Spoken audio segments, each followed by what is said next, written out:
Denmark is great. I love living here, but absolutely Denmark is not a place for everyone. Look, there's no perfect country and every destination has its pros and its cons, including Denmark. So in today's video, I'll tell you 7 reasons why you should not move to Denmark. Number 1 is that it's cold and dark. And let's start again with this that is obvious. Denmark is not that cold. So at least it's never too long under zero, but it's cold enough for a long time that it's already a no-go for a lot of people. Expect cold for 6 months? October, November, December, January, February, March. That's all cold normally. What I mean with cold is that think of wearing a thick jacket, wearing gloves, scarf, hat, and all that for a good part of those 6 months. And then you add rain to the mix, wind, and so on, and you will have a handful. There are of course strategies on how you can cope with this, and I made a whole video that's going to be linked over here. But if you're the type of person who loves being outdoors all the time and enjoying again times in the parks and so on, Denmark and Scandinavia are not the place to go for you. Even if you don't care much about the cold, it's the darkness. So I have friends, and myself even I would say, considered in this bucket, that while we have been fine with the cold, and sometimes even enjoy the cold, I mean I know people that prefer cold and warm, the darkness is just too much to handle. And just for context, November and December are very, very dark here. So dark as 8 a.m. is dark and dark as 3 p.m. is dark. 5 p.m. is dark as midnight. So it's pretty freaky and you need to do stuff to cope with it, like having vitamins, having a social life, doing sports, having this hygge mentality. It's definitely not for everyone. I know many people that after just one winter here in Scandinavia said, enough, and moved on somewhere else. Your mileage may vary on this, but obviously, right? You can't underestimate it, especially again if you're not from Europe already. I have been here for more than a decade, I have to say now. So I have been 12 years in Denmark and still make sure to at least travel 1 full month over the winter period, if not more. By the time you're watching this video, I'll be taking 2 months off, just smack in November and December to get out of here by this time. Next up, there are no mountains in Denmark. So if you thought that, oh wow, it's dark and cold, but then maybe you can do some winter sports, you're wrong. Denmark is so flat that there's no chance for skiing here. When I say it's flat, the highest peak in Denmark is a place called Mollehøj, and it's only 170 meters above sea level. For context, that's like nothing, you know, so there's some hills in some cities that are taller than this. So if you want to ski or snowboard, you need to go to Sweden or to Norway or to the Alps. You can, of course, there's a place called Copenhagen, or there's a complex called Copenhagen in Copenhagen, but doing that over and over can get old pretty fast.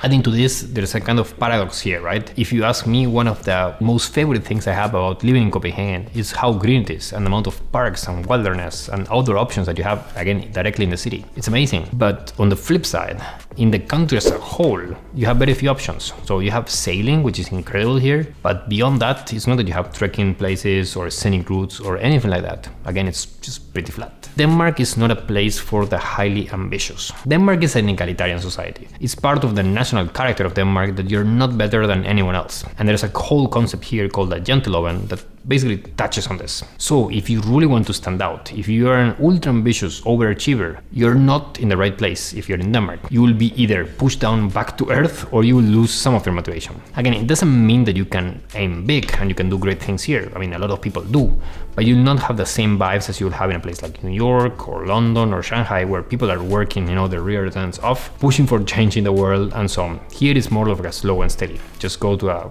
startup hub on a Friday at 6 p.m. and see, you know, how many people are there. And don't get me wrong here, in Denmark you can be ambitious. Like the work-life balance that you get here allows you to, for instance in my case, build a side hustle like this or travel the world as I have done. But if you want to climb the corporate ladders or have a world-beating entrepreneurial career, like Denmark is not the best place to be. And again, to give perspective on this, and this is important, my really ambitious Danish friends, like the very, very ambitious guys that I know from Denmark that were born here, they have all left the country to either the UK, the US and so on. At least until they got kids and got married and so on, and then they thought like, hey, maybe it's good to come back to Denmark. But at least they have spent a decent amount of their career outside of Denmark. In Denmark, it's hard to make friends. Look, it's definitely more work to make friends in Denmark than it's in other countries. And it's of course possible, and for example I can testify for myself, you have a thriving social life and many friends here, but you need to put a lot more work than you do in other places. Again, this is especially true if you come as an adult, and even more I would say if you have a family and kids. You need to work on it, you need to put energy into it. In a way it feels like social interactions are more regulated here than in other places, so in many cases if you want to meet friends, you need to look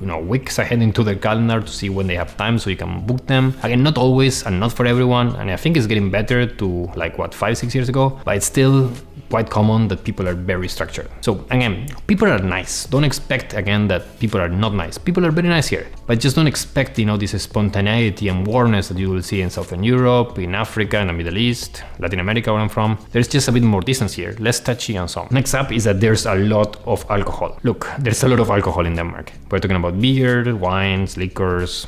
All that is very interlinked as a part of the Danish social life, and a lot. So if you come to Denmark for studies, for instance, or as a young person, or you want to socialize, if you don't drink, it's gonna get weird pretty fast. I remember even just a few years ago when I was going out with friends a lot more than I do now, so before the kids mostly, I would be going out again with friends 3 to 4 times a week for multiple things, and I said okay, for 1 month, I don't remember how it came up to be, right? But it was for 1 month, I'm not gonna try any alcohol, just for 1 month. And again, I don't really drink much normally anyway, and it was just so hard. There's alcohol in almost every setup. I know my friends all the time were asking me hey Mario, what's wrong with you? Why are you not drinking? And again, I know I'm famous for not drinking much anyway. If you're older and have a family, maybe this doesn't apply much to you, and I'm basically hardly drinking now anyway, and I think people accept it better now than before, but it's still pretty weird. I would think where in South America, where I'm from, this is definitely a lot more uncommon. You drink when you go partying and so on, but it's just not for every occasion it's here. Next point is that in Denmark you pay too much in taxes. And what I'm gonna say is controversial for some people, but the reality is that there's a point that if you are making too much money, it just doesn't make any financial sense for you to live in Denmark. It's controversial for some people, but the reality is that if you look at the math, even if you wanted to live in Denmark, it's such a bad deal when you have a lot of money versus almost anywhere else in the world, even considering to Sweden or Switzerland or anywhere else in Europe as well, that it's just easier for you to live. So if you already made a difference and want to live off your capital gains, a lot of rich people do, so basically you want to live from your investments, Denmark is about the hardest place in the world to do that. Again, the taxes are super high, the cost of living is very high as well, manual labor is super expensive, and so on. Again, this is by design. Denmark is an egalitarian place, and if you're too rich, or if you're much better off than everyone else, you'll get a lot less bang for a buck somewhere else than here. And if you're curious, on my investment course, and there's a link down to it in the video description, I made a whole video where I explain through in depth the exact calculations I made on when is it the best time to actually leave Denmark and get your capital gains somewhere else. Last point is that small town Denmark is boring. Look, if you plan to move to Copenhagen, this doesn't apply. And if you plan to move to Aarhus or Aalborg, even Odense, maybe it doesn't apply either. But if you're planning to move to a small town in Denmark, just be aware that it can get really boring. I would never do it. I'd rather live somewhere else. Again, the exception could be if you come for studying, which can always be fun regardless of where you are. But if you're moving for work